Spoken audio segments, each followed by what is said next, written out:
नमस्कार, मैं हूं एडवोकेट जितेंद्र दलाल और आपका स्वागत करता हूं मेरे YouTube channel the legal aid में। आज की वीडियो में बात करेंगे कि ट्रैफिक चालान लोक अदालत में 2024 में कैसे भरें और साथ में 9 मार्च 2024 को लगने वाली नेशनल लोक अदालत के बारे में कि उस लोक अदालत में आप ट्रैफिक चालान को कैसे भर सकते हैं।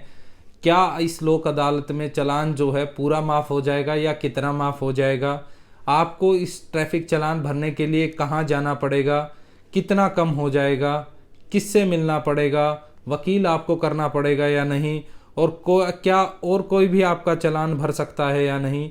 और सबसे ज़रूरी बात कि आपका जो चालान आपने किसी लोक अदालत में भर दिया था और फिर भी वह ऑनलाइन दिखा रहा है, उस चालान को आप भरे हुए को ऑनलाइन आप कैसे हटवाएं। तो चलिए इसी टॉपिक पर वीडियो को शुरू करते हैं। इससे पहले अगर आपने मेरे चैनल को सब्सक्राइब नहीं किया है तो कृपया मेरे चैनल को सब्सक्राइब करें ताकि आने वाली हर एक वीडियो आपको सबसे पहले मिल सके। देखिए, 9 मार्च 2024 को नेशनल लोक अदालत लगने जा रही है जो कि पूरे देश में लगेगी। अगर साधारण शब्दों में मैं बताऊं तो जहां पर कोर्ट है वहां पर नेशनल लोक अदालत लगेगी। इस नेशनल लोक अदालत में आप अपने ट्रैफिक चालान का भुगतान कर सकते हैं। इस लोक अदालत में या किसी भी लोक अदालत में आपको ट्रैफिक चालान भुगतने के 2 प्रकार से आप ट्रैफिक चालान को भुगत सकते हैं। यानी आप जो चालान है वो 2 प्रकार से लोक अदालत में भरा जाएगा। पहला तरीका ये कि आपको कोई नोटिस आया है किसी भी लोक अदालत से कि आपका चालान ऑलरेडी काफ़ी पुराना है, वो कोर्ट में चला गया है और आपको भरने के लिए 9 मार्च 2024 का किसी भी कोर्ट का, जिस कोर्ट में आपका चालान है उस कोर्ट का नोटिस आया है, उसमें समय और कोर्ट का नाम सब कुछ लिखा होगा। वहाँ पर आप जाके जैसे ही आप उस कोर्ट के बाहर जाएंगे, पर्टिकुलर जिस नाम से आपका चालान है उसका नाम से आपके केस की आवाज़ होगी। आपको अंदर जाना है, जाने के बाद आपको बता देना कि आपकी क्या मजबूरी थी, कैसे या गलत प्रकार से आपका चालान हुआ है, आपके पास कोई डॉक्यूमेंट था तो वो भी आपको दिखा देना है। सपोज़ अगर आपका कोई ऐसा चालान था कि आपका जो चालान था ड्राइविंग लाइसेंस ना होने की वजह से आपका चालान कटा है और उस समय आपके पास ड्राइविंग लाइसेंस नहीं था लेकिन आपके पास घर पर मौजूद था, आप मौके पर नहीं दिखा पाए, फिर भी आपका चालान काट दिया गया, तो उस समय आप लोक अदालत में अपना वो ओरिजिनल ड्राइविंग लाइसेंस दिखा सकते हैं। आपका जो चालान है वो माफ़ हो जाएगा और सिर्फ आपको 100 रुपये का जुर्माना उसके लिए देना पड़ेगा। इसके अलावा भी अगर आपके पास कोई दस्तावेज़ मौका पर आप नहीं दिखा पाए लेकिन आपके पास घर पर मौजूद था तो आप वो ओरिजिनल कोर्ट में दिखा कर आप माफ़ करवा सकते हैं। सिर्फ आपको 100 रुपये का जुर्माना उसके लिए देना होगा। इसके अलावा अगर आपका जो चालान है वो कोर्ट में नहीं आया है तो आप किस प्रकार उसको भर सकते हैं अगर आप उसको कोर्ट से भरना चाहते हैं।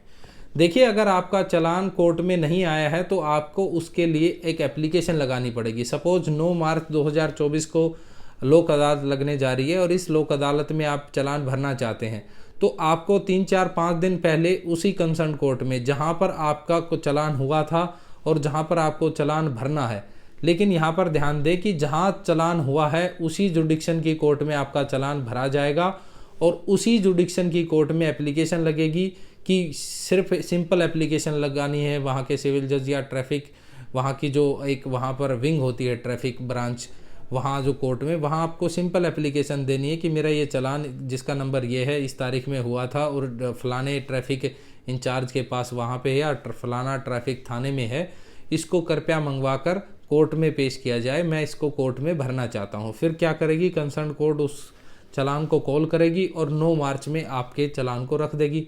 फिर आपको उस कोर्ट में जाना है, आपका नंबर आएगा, आप भर सकते हैं। सपोज़ ऐसा भी हो सकता है कि उस डेट पर आपका चालान ना आए तो आपको अगली लोक अदालत से ठीक ऐसे ही पहले या 10-15 दिन जितना पहले आप कर सकें उसमें आप एप्लीकेशन देकर अपने चालान को कोर्ट में मंगवा सकते हैं। यहाँ पर एक सबसे ज़्यादा सवाल पूछा जाता है, क्या इस प्रोसेस के लिए मुझे वकील करना पड़ेगा या नहीं। देखिए, अगर आपका खुद का चालान है तो आपको वकील करने की कोई ज़रूरत नहीं है, लेकिन अगर किसी दूसरे व्यक्ति का चालान है और आप उसको भरवाना चाहते हैं तो उसके साइन के साथ, वकालतनामे के साथ आप वकील कर सकते हैं ताकि आपको चालान भरने में प्रॉब्लम ना हो। लेकिन अगर आपका खुद का चालान है तो उसके लिए एप्लीकेशन देने के लिए, चालान भरने के लिए आपको किसी भी प्रकार से वकील करने की ज़रूरत नहीं है। अगर आपका नोटिस आया है तो डायरेक्ट जाके भर सकते हैं, नहीं तो एप्लीकेशन लगाकर कोर्ट में आप मंगवा कर चालान को फिर भर सकते हैं। 2 ही प्रकार से आप अपने चालान का भुगतान कोर्ट में कर सकते हैं। अब सबसे ज़रूरी बात ये आती है कि आपका जो चालान है वो कहाँ पर हुआ है और आपको किस कोर्ट में जाके भुगतान करना पड़ेगा। बहुत सारे सवाल इस बारे में पूछे जा रहे हैं कि सर मेरा चालान जो था वो मैंने दिल्ली में गया हुआ था, वैसे मैं पंजाब का रहने वाला हूँ, दिल्ली में गया तो दिल्ली में चालान कट गया, क्या मैं अपनी पंजाब की लोक अदालत में चालान को भर सकता हूँ? तो देखिए, मैं आपको बताना चाह रहा हूँ कि पंजाब की लोक अदालत में आप उस चालान को नहीं भर सकते हैं। आपने दिल्ली में अगर आपका चालान कटा है तो दिल्ली में ही भरना पड़ेगा। अगर आपका चालान राजस्थान में कटा है तो राजस्थान में भरना पड़ेगा। साधारण शब्दों में बताऊं तो जहां पर चालान आपका कटा है उसी कोर्ट की जुडिक्शन में आपको चालान भरना पड़ेगा। अब सबसे ज़रूरी बात यह है कि क्या आपका चालान और कोई भी भर सकता है? तो देखिए, अगर आप खुद नहीं जा सकते, आप किसी थर्ड पर्सन को स्पेशल पावर ऑफ अटॉर्नी देकर भी चालान भुगतवा सकते हैं, यानी चालान का भुगतान कर सकते हैं। लेकिन अगर आप किसी दूसरे को नहीं देना चाहते तो वकील साहब के माध्यम से भी आप अगर नहीं जा सकते तो चालान का जो है भुगतान कर सकते हैं। यहाँ पर एक सबसे बड़ी बात यह है कि क्या आपका जो चालान जो है वो आपने भर दिया है और भरने के बाद उसकी रसीद भी आपके पास है, लेकिन फिर भी आपका जो ऑनलाइन है पोर्टल पर फिर भी वो चालान अभी भी पेंडिंग दिखा रहा है, आप उसको कैसे हटवाएं? ये बहुत सारे सवाल मेरे से इस बारे में भी पूछे जा रहे हैं कमेंट के माध्यम से, व्हाट्सएप के माध्यम से। तो देखिए, मैं आपको बताना चाह रहा हूँ, जो रसीद आपने ले ली है, चालान आपने लोक अदालत में भरा है या कैसे भी आपने भरा है, तो आपको क्या करना, उस कंसर्न ट्रैफिक पुलिस स्टेशन में जाना है, यानी पुलिस जो ट्रैफिक का थाना है वहाँ पर आपको जाना है। वहाँ पर आपको एक एप्लीकेशन देनी है कि मैंने ये चालान फलानी तारीख को इस कोर्ट के माध्यम से भर दिया था, लेकिन अभी भी ये इस पोर्टल पर दिखा रहा है, कृपया इसको पोर्टल से हटाया जाए। और उस चालान की फ़ोटोकॉपी जो आपने भरा हुआ है उसकी रसीद की फ़ोटोकॉपी उसके साथ में लगानी है एप्लीकेशन के। इस प्रकार जो ऑनलाइन आपका चालान चढ़ा हुआ है उसको आप उससे हटवा सकते हैं पोर्टल से। इसके अलावा एक और सवाल कि सर चालान जो है मेरा नो एंट्री का है, मेरा 20,000 का है, 50,000 का है, कितना कम हो जाएगा? जैसा मैंने बताया कि ये तो कोर्ट पर निर्भर है कि आपका चालान कितना कम होता है। आमतौर पर आधा या उससे ज़्यादा चालान जो है कम हो जाता है, और कुछ चालान ऐसे हैं जो आपके पास दस्तावेज थे लेकिन आप मौके पर नहीं दिखा पाए, उनके लिए सिर्फ आपको 100 रुपये का जुर्माना भरना पड़ेगा। तो ध्यान रखें कि 9 मार्च 2024 को नेशनल लोक अदालत पूरे देश में लगने जा रही है। जहां पर कोर्ट है वहां पर नेशनल लोक अदालत लगेगी। आप 2 प्रकार से अपने चालान को भुगतान कर सकते हैं, जैसे मैंने आपको बताया। उम्मीद करता हूं कि आपको मेरी ये वीडियो पसंद आई होगी। अगर आपको मेरी वीडियो पसंद आई हो तो कृपया मेरी वीडियो को लाइक करें, शेयर करें और मेरे चैनल को सब्सक्राइब करें। जय हिंद, जय भारत।